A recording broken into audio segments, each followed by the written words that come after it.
All right, hello everybody. We're going to do something a little different. I'm going to try something a little different. We're going to do a Zoom presentation for the next perspective explanation for you.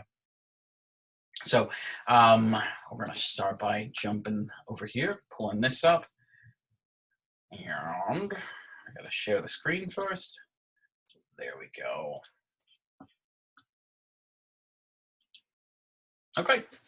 So, as you remember, the painting that I'm looking at is actually it's a print of a painting called "The Black Horse over Bamborough."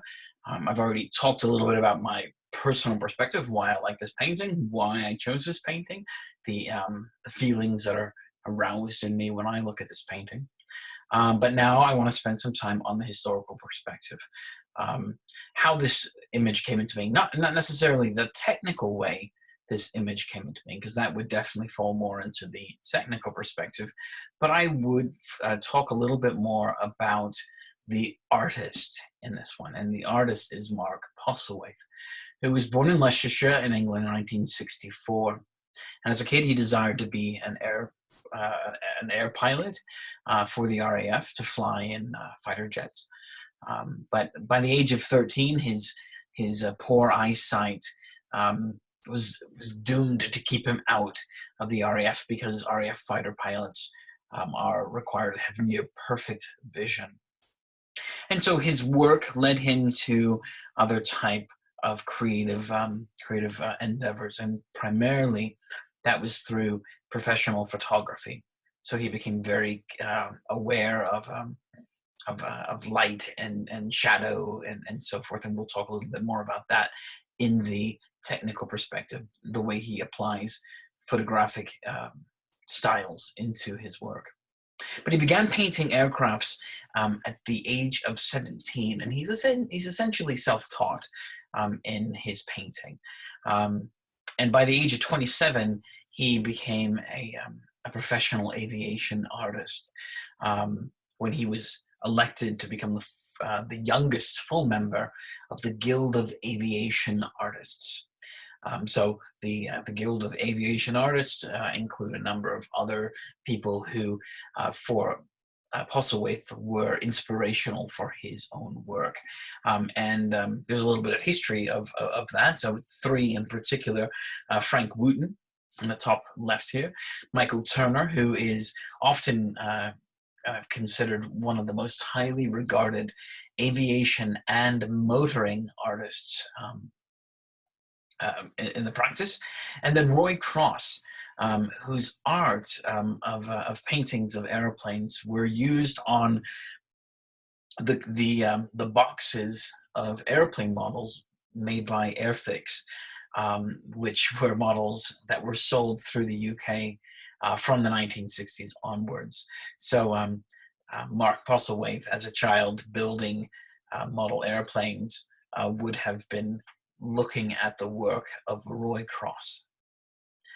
Now, going back to his own work, Postlethwaite's approach is very technical in his understanding, and his painting comes with quite a bit of research, and so his research has actually led him to fly with a couple of different squadrons and a variety of aircraft in the RAF. And he has been quoted to say, "It is absolutely vital for any military artist to be able to visualize well and accurately. Obviously, most things we paint we cannot do from life, and with the aviation, even more so. Therefore, we have to instinctively know what is right. This takes years of experience and research, especially with painting aircraft and air combat. Having flown a few tail chases, mock dogfights with the RAF, one gets subconsciously a very accurate idea of the size, the attitudes, and the positioning of aircraft in combat. This would be very difficult to achieve accurately without flying experience." Now, I would probably save the rest of his technique for the technical perspective. Here, in my historical perspective, I would break from the way he does it, because that's technical, to more of the sort of the grouping that his work falls into, which would be considered aviation art. I would spend some time talking a little bit about the history of aviation art, briefly, and I would connect it obviously to maritime art, and ultimately connecting both to figurative art. And figurative art is trying to capture reality as close as possible on a canvas. So its goals, to trying to capture reality as clear as possible, is different than, say, that of Impressionism, which it's supposed to be more of an impressionistic view of reality. This is trying to be as accurate as possible, as close to the actual figure as possible. So this is why it is figurative art. So I would spend some time focusing in on that, and dive deeper into into that history of that art, and maybe even a little bit of military art as well. So after I've done my historical perspective, making sure I cite the resources where I get the information from. All of this information that I've just presented to you, most of it came from Mark Postlethwaite's website. Wonderful bibliography on his website.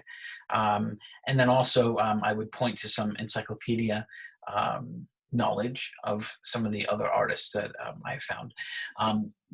I would cite where I get these images from. Of course, you're going to be writing about these things. I'm just doing a presentation to briefly kind of give you the feel of what the historical perspective would be. For your historical perspective, it might be longer or it might be shorter than mine. The historical perspective is going to, depending on how new or the tradition that your visual style comes from, I mean, we want to spend a little bit more or less time on that. So for example, if you're doing an album cover for a musician, there is a good tradition of album art, and we might want to refer to some of that, and how that becomes foundational for this one.